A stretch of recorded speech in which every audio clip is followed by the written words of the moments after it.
Right. ఇప్పుడు ఇంతకుముందు Baswapur project దగ్గర అంటే బస్వాపూర్ అక్కడ తీసుకున్నటువంటి ఆ సందర్భం మనం చూసినాం కదా. ఈ కాళేశ్వరం జలాలు ఇక్కడ చూపించు ఒకసారి. ఇక్కడ కాళేశ్వరం జలాలు ఈ బస్వాపూర్ నుంచి ఇటు కిందికి లాస్ట్ దీనికి చిట్యాల దాకా ప్రవాహం జరుగుతుందని చెప్పి కూడా ఇక్కడ ఉన్నటువంటి ప్రజలు చెప్తా ఉన్నటువంటి సందర్భంగా అనిపిస్తున్నది. ఇది ప్రజెంట్ ఇక్కడ గౌస్పురం సంబంధించినటువంటి గౌస్ నగర్కి సంబంధించినటువంటి కాలువ ఇదంతా కూడా. ఇదంతా ఇందులో పారుతున్నటువంటి జలాలు పూర్తిగా కాళేశ్వరం నుంచి విడుదలైనటువంటి జలాలు అని చెప్పి ఇక్కడ ఉన్నటువంటి ప్రజలు చెప్తా ఉన్నారు. అంటే ఒక పక్క ఇక్కడ ఉన్నటువంటి ఎమ్మెల్యేలు, కాంగ్రెస్ ఎమ్మెల్యేలు ఎవరైతే ఉన్నారో వాళ్ళందరూ కూడా ఇది ఎల్లంపల్లి నుంచి రిలీజ్ చేసినామని చెప్పి చెప్తా ఉన్నారు. అంటే నిజంగా ఇక్కడ ఇటు యువతల పక్కన ఒక గ్రామం ఉన్నది, దీనికి అవతల పక్కన ఇంకో గ్రామం ఉన్నది. ఈ రెండు గ్రామాల సంబంధించినటువంటి ప్రజలు కూడా కొంతమంది ఇక్కడ ఉన్నారు. వాళ్ళతో కూడా మాట్లాడించే ప్రయత్నం చేద్దాం. అసలు ఇది ఏంది, నిజంగానే ఎమ్మెల్యేలు అంటున్నట్టుగా కాళేశ్వరానికి సంబంధించిన జలాల అసలు ఏందని చెప్పి మాట్లాడే ప్రయత్నం చేద్దాం. నమస్తేనే. నమస్తే సార్. ఏం పేరే? చంద్రమల్లయ్య. ఇప్పుడు ఏ నుంచి వస్తున్నాయి నీళ్ళు? కాళేశ్వరం నీళ్ళు.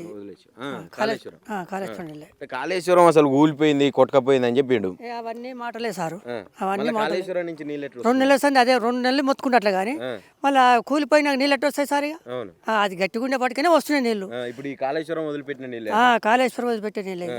మరి ఇప్పుడు ఇక్కడ ఎమ్మెల్యే ఏం చెప్తున్నంటే ఇది ఎల్లంపల్లి నుంచి వస్తున్నాయట నీళ్ళు అని. లేదు అవన్నీ ఎందుకంటే ఇక మనిషి పెత్తనం ఉన్నప్పుడు పెత్తనం మాటలు అవి. అవి నిజం కాదు అది. మరి ఎందుకంటే ఆల్రెడీ నీళ్ళు వస్తున్నాయి, ప్రజలు ఎక్కడి నుంచి వచ్చినా నీళ్ళు వచ్చినప్పుడు ప్రజలు కొద్దిగా సంతోషంగా ఉంటారు. దాన్ని కూడా తారుమారు చేసి ప్రజలను ఏదో కన్ఫ్యూజన్లో నెట్టే ప్రయత్నం ఎందుకు చేస్తున్నట్టు? అదే తారుమారే చేస్తారు అన్నట్టు అది. ఇప్పుడు ఈ నీళ్ళు వచ్చినా ఎంతో సంతోషం. ఆయననే దేవుడు అని మొక్కుతున్నాం, కేసీఆర్నే. ఈ నీళ్ళు వచ్చిన కేసీఆర్ని ఏమంటే ఇక మరి ఊళ్ళో సర్పంచ్లకు పెద్ద మనిషి అయినప్పుడు గీంత రాయిరి కాడ అనంగా మొన్న చేసిండు. మొన్న 6 నెలలు రాయిరి కాడ. అది ఎప్పుడు అయింది ఉండే కానీ అప్పుడు ఆ సార్ ఉన్నప్పుడు కాలే అది. మొన్న గది ఒకటి వచ్చి చేష్టం వల్ల నీళ్ళు వస్తున్నాయి. ఇప్పుడు అసలు కేసీఆర్ ఆనవాళ్ళు లేకుండా చేస్తామని చెప్పి చెప్పిండ్రు.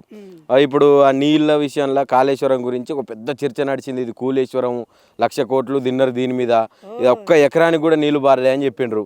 ఒప్పుకుంటారా మీరు నిజంగానే నీళ్లు బారలేదని? అంటే గత 2 ఏళ్ళు 2 టర్ములు చూసిండ్రు కదా కేసీఆర్ని. అవును. ఎట్లా ఉండే అప్పుడు మంచిగా ఏదైనా మంచిగా, ఏదైనా రైతు బంధు అయినా ఏదంటే అది ఎమ్మెల్యే సభ పోయి ఆయన అడిగితే ఏదైనా కాదని ముచ్చటే లేదు. అంతే. ఇప్పుడు ఎట్లుంది 2.5 ఏళ్ళ పాలన? ఇక అన్ని ఇక చూస్తూనే ఉన్నారు, అందరికి ఎరికే ఉన్నది, చూస్తూనే ఉన్నాం ఆ పరిపాలన. మార్పు కావాలని తెచ్చుకున్నారు. ఎట్లుంది మార్పు? మార్పు ఎట్లా మార్పు అంటున్నావు? మార్పు అవుతుంది ఇక మళ్ళీ వచ్చేసారి కేసీఆర్ కేటీఆర్ అంతే. అంతేనా? 10 సంవత్సరాలు ఉంటా అంటుండు రేవంత్ రెడ్డి. ఆయన అన్నాడు ఇక చెప్తూనే ఉండి ఇక ఊళ్ళో సర్పంచ్ ఎట్లా ఉంటుందో ఇక నాకు పెత్తనం ఉన్నప్పుడు ఆ మాటలే మాట్లాడతారు అంతే. ఇప్పుడు రైతు బంధు వచ్చిందానే అందరికి భూములే ఉన్నాయి కదా. నిన్న సంధి మనిషి ఎకరం పడ్డాయి అంటారు. మనిషి ఎకరానికి పల్లె ఎట్లాంటి ఆయన ఇష్టం అది. ఆయన ఇప్పుడు ఏమంటట్లేదు. అన్ని 2 సార్లు అంతే. 2 సార్లు వేసిండు. 3సారి తగ్గించండి ఇక. దీంతో తగ్గించండి ఇప్పుడు వేస్తాం. అప్పుడు 5,000 వేసిండు కానీ ఇప్పుడు ఒకటే ఎకరానికి వేసిండు కదా. డిసెంబర్లో రావాల్సిన డబ్బులు, మన పంట పెట్టుబడి డబ్బులు, పెట్టుబడికి ఇచ్చే డబ్బులు కోతకొచ్చే టైంలో ఇస్తే ఏమి ఉపయోగం ఉంటుంది సార్ చెప్పండి? ఇది పెట్టుబడికి వచ్చిన మనం రైతు బంధు అనేది పెట్టుబడి సాయం కింద మనం నిర్ణయించింది గవర్నమెంట్. పెట్టుబడి వేసేటప్పుడు ఇస్తే మన రైతులకు వాళ్ళకు కొంచెం సహాయం అవుతుందనే కదా గవర్నమెంట్ పెట్టింది. గతంలో కేసీఆర్ సార్ ఉన్నప్పుడు పెట్టుబడి సాయం కింద టైంకే ఇచ్చేది. ఇప్పుడు నాట్లు వేసి ఇప్పుడు కోతకు వచ్చే టైంకి ఇస్తే అది కూడా ఇంకెవరికి కూడా రాలేదు. 2 రోజుల నుంచి ఎకరం ఉన్న వాళ్ళకే పడ్డాయి. ఈ 3 నెలల కింద ఇవ్వాల్సిన డబ్బులు ఇప్పుడు పూర్తిగా ఇవ్వకపోగా ఎకరం ఉన్న వాళ్ళకే ఇచ్చినాయని అంటారు. ఇప్పుడు వచ్చి నుంచి అయితే 2 సార్లే ఇచ్చారు గవర్నమెంట్. 6 నెలల కింద ఇచ్చేది. ఇక అది వాళ్ళు చెప్పడము 100 చెప్తారు సార్. మనకు వచ్చి ఇప్పుడు జనాలకు రిజల్ట్ అనేది జనాల దగ్గర ఉంటుంది. వాళ్ళు ఏదో ఈ ప్రెస్ ముంగట ఏదేదో మాట్లాడి ఏదేదో చెప్తే అది కరెక్ట్ కాదు. మన జనాల యొక్క రివ్యూ తీసుకుంటేనే మనకు కరెక్ట్. అది రాలేదు. నిన్న నుంచి 1 ఎకరానికి వేసినాను అంటారు. ఇప్పటి వరకు అయితే రాలేదు. ఇది డిసెంబర్లో వేసారు సార్ నాట్లు. పడింది అప్పుడు రావాల్సినవి. మన సీఎం సార్ ఏం చెప్పిండు, మన మున్సిపల్ ఎలక్షన్ ముందు, గ్రామ పంచాయతీ ఎలక్షన్ ముందే వేస్తున్నాడు. ఎలక్షన్లు అయిపోయి ఇప్పుడు 1.5 మంత్ 2 months దగ్గరికి వస్తుంది. పంచాయతీ ఎలక్షన్స్ డిసెంబర్లో అయిపోయినాయి. ఇది మార్చి మంత్ సార్. ఈ 1-2 days బిఫోర్ ఏదో 1 ఎకర్కి ఇంకా పడ్డా. ఇంకా పూర్తిగా కూడా అప్డేట్ లేదు. సరే ఇప్పుడు ఈ జలాలకు సంబంధించి ఏం చెప్తావు ఇవన్నీ ఎల్లంపల్లి జలాలు అని చెప్పి మాట్లాడుతున్నాయి. సార్ ఇగో ప్రాజెక్టు లేనిది కాలువలు లేనిది వాటర్ రావు. కాళేశ్వరము లేనప్పుడు ఈ కాలువలు ఎక్కడి నీళ్ళు ఎక్కడి మీరే ప్రత్యేక సాక్ష్యం కనిపిస్తుంది ఇక్కడ.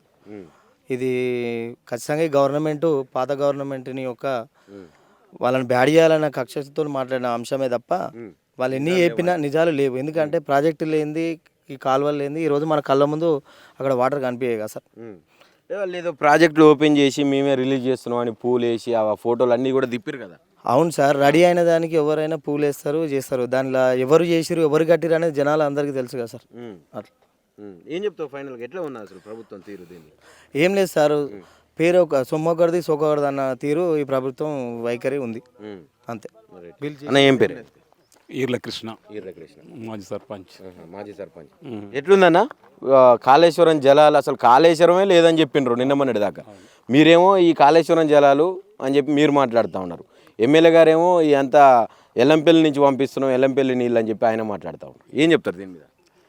దీని మీద చెప్పాలంటే ఇప్పుడు కేసీఆర్ ద్రవ్య దృష్టితోని రైతులకు ఏం కావాలనో నీళ్లు కావాలి కానీ రైతు పెట్టుబడి కానీ కరెంటు కానీ ఒడ్లు కొనుగోలు కానీ రైతుకి వారు గతంలో ప్రభుత్వాలు రైతే రాజు అన్నారు కానీ అది అక్షరాల నిజం చేసినటువంటిది కేసీఆర్ ప్రభుత్వం. వారు దివ్య దృష్టితో చేశారు. కాళేశ్వరమే ద్వారానే ఈ కాలువలు కానీ అది కానీ అభివృద్ధి చెందినాయి. ఇప్పుడు ఏదో వాళ్ళు రాజకీయ లబ్ధి కోసం ఏదో కూలిపోయింది కూలేశ్వరం అని వాళ్ళు తప్పుడు విధానంతో ప్రజలను తప్పుదో పట్టిస్తున్నారు. నిజము ఒప్పుకోవడానికి వాళ్ళకు మనసు ఒప్పదు అన్నారా. మరి అదే నిజం ఒప్పుకుంటే రైతుల గురించి ఆలోచిస్తే 2-3 సార్లు రైతు బంద్ వేయలేదు. ఇప్పుడు కూడా మరి కేసీఆర్ రైతుకు సరి అయిన టైంలో వేసేది, ఎప్పుడైతే దున్నకాల సీజన్లో వేసేది. మరి ఇన్ని రోజులు కోత టైంలో వేస్తుండే అది కూడా పూర్తిగా వేయలేదు. వారు ఎక్కువ లబ్ధి పొందడానికే తప్ప ప్రజల కోసం అయితే అంత పెద్దగా ఆలోచించే ప్రభుత్వం అయితే కాదు. ఇప్పుడు కాళేశ్వరం అసలు లేనే లేదు కొట్టకపోయిందని చెప్పిండ్రు. మరి ఎట్లా వస్తున్నాయి నీళ్ళు? ఎట్లా వస్తున్నాయి? దానికి ఏం చెప్తారు అసలు? ఇక ప్రజలు గ్రహిస్తున్నారు. వాళ్ళు చేసేటిది కూడా ఏదో ఎల్లంపల్లి ఏదో అని చెప్తున్నారు. ఇప్పుడు కాళేశ్వరానికి ద్వారానే మరి నీళ్లు ఈ హైదరాబాద్ తీసుకుపోయి మూసి నింపడము. ఇక్కడ ఈ రంగనాయ సాగర్ కానీ మల్లాన సాగర్ కానీ గంధమాల బసవపురం ద్వారా అయితే మాకు ఈ ప్రతి ఒక్కరికి కాళేశ్వరం ద్వారా నీళ్ళు వస్తుందని రైతులకు తెలుసు. ఏదో తప్పుదో బట్టి ఎల్లంపల్లి నుంచి వస్తుంది కాళేశ్వరం కూలిపోయింది అనేది వాళ్ళ వినాదం తప్పుడు. అది రైతులను తప్పుదో బట్టి ఇవ్వడానికి. అసలు ఎట్లా ఉంటుండే గతంలో 10 సంవత్సరాల కంటే ముందు అంటే ఉమ్మడి రాష్ట్రం ఉన్నప్పుడు ఎట్లుంటుండే ఈ పొలాలు ఈ పంటలు ఇక్కడ ఉన్నటువంటి భూముల పరిస్థితి ఏంది? బీఆర్ఎస్ వచ్చినాక ఎట్లుంటుండే, మళ్ళీ ఇప్పుడు ఎట్లా చేంజ్ అయ్యి ఏంది అసలు పరిస్థితి? గతంలో చూస్తే బీఆర్ఎస్ వచ్చిన తర్వాత మరి రైతుల్లో ప్రతి రైతు దగ్గర ఆనందం కళ్ళల్లో వెలువరిచింది. ఎందుకంటే వారికి టైంలో రైతు పెట్టుబడి ఇవ్వడం, రెండవది నీరు ఇవ్వడం, మళ్ళీ కరెంట్ ఇవ్వడం, ఒడ్లు కొనుగోలు చేయడము, మరి ఎలాంటి లోతు లేకుండే మరి సస్యశ్యామలంగా ఉండే. వీరు వచ్చిన తర్వాత ఈ రైతులకు మాత్రం చాలా అవకతవకలే, సరైన టైం అవకతవకలే జరుగుతుంది.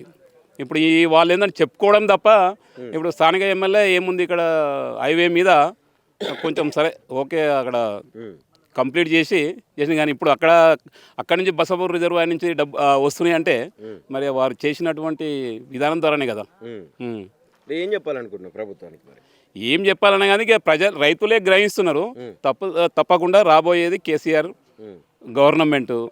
ఏదో కొద్ది రోజులు వీళ్ళు కాలం తప్పుదోవలు పట్టించి ఏదో కాలం గడుపుతున్నారు. ఇప్పుడైతే రైతులు మాత్రం పూర్తిగా విశ్వాసాన్ని కోల్పోయారు. మళ్ళీ వచ్చే పరిస్థితి లేదు.